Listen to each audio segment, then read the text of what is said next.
Absolutely not. Why? Because they're disgusting. Really? Yeah. Why they sleep with everybody in? Yeah, you guys are pretty gross. But y'all beautiful. Yeah, thanks. I know. God bless y'all with pretty hair. I know. Pretty eyes. I know. Thank you. Intelligence. I know. Look at Every single African American we've interviewed said they had to moderate their behavior so they weren't intimidated. I had a very candid conversation with one of the individuals who passed me this information.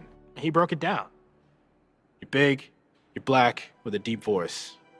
You're intimidating. And if you want to move on, you have to do something about it. This week on 60 Minutes, we reported on racial bias in the military. From the rank and file to officers, African Americans in the Air Force say they are treated differently than their white counterparts. Major Daniel Walker is an F-22 pilot. On an Air Force program called Real Talk, hosted by Lieutenant General Brad Webb, he read comments made by other black pilots. I have a couple of quotes I want to read off. You bet. My fighter experience was the most demoralizing experience in my life, and I've been homeless. The second is, to be yourself and thrive in a fighter squadron as a black man is an oxymoron. Either conform or fail. These are my friends. These are my brothers. And my sisters, actually. Walker sat down with us to share his story. This story is not uncommon. I could very easily attribute this interaction to that action on my part. But when you compare stories from people you've never met, and they're almost identical, down to the individual and down to the comment, you start to realize these are not singular events in one person's life.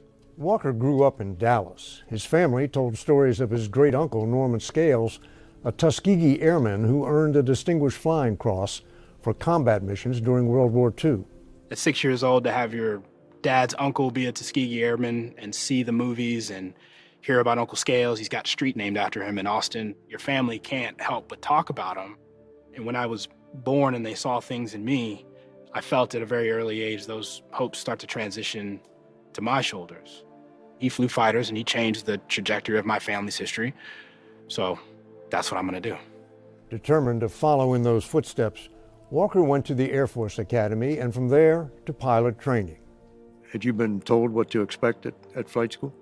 Unfortunately, yes. We've had alumni come back, black pilots who'd gone through pilot training. The story was, you're going to go, they're going to treat you poorly. When you wash out, they're probably not gonna keep you in the Air Force. So if you go, don't go trying to fly fighters. But in the grand scheme of things, probably don't go. How did that play in your decision about whether to go?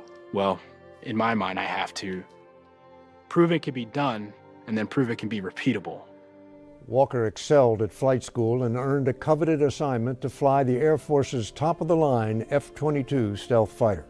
So you go to F-22 school? Yes, sir. What was that like? It was a blast. It was the most fun I'd ever had in my entire life. Seeing things and doing things with so much power underneath you and behind you and around you that it's surreal. Did you feel your race going through the F-22 training? Not initially. I got feedback at the end of this course, however, that it was very evident that I was having a good time and maybe I shouldn't have been, or I talked too much. I started to realize that maybe there was something more to this. Things like, if you don't assimilate, we will weed you out. Or I have to ask myself, is this a me thing or is this something else? And that takes a lot of energy to carry that question mark around with you. After his training, Walker joined an F-22 squadron in Langley, Virginia. Did you feel like you belonged? I did, initially. I did. Initially? You start to hear feedback like, he's too quiet. It seems like he thinks he's too good to be here or too good for this place. And they try to be a different form of quiet. Or the way he walks is intimidating. After 11 years as an Air Force officer, Walker decided it was time to move on. I had to really start taking seriously my happiness, my well-being. Ask myself, am I willing to continue fighting uphill and chance going back to a squadron where I have to manage myself this way and sacrifice these things personally? Will I get anywhere? Walker's departure leaves the Air Force with fewer than 50 black fighter pilots. Lieutenant General Brad Webb. It's a loss for the Air Force. He was an incredible pilot, an incredible officer, outstanding officer for us, but he served our nation well. Walker has been accepted at Harvard Law School. That flag still means a ton to me. I have something unique to add to my country in a different plane.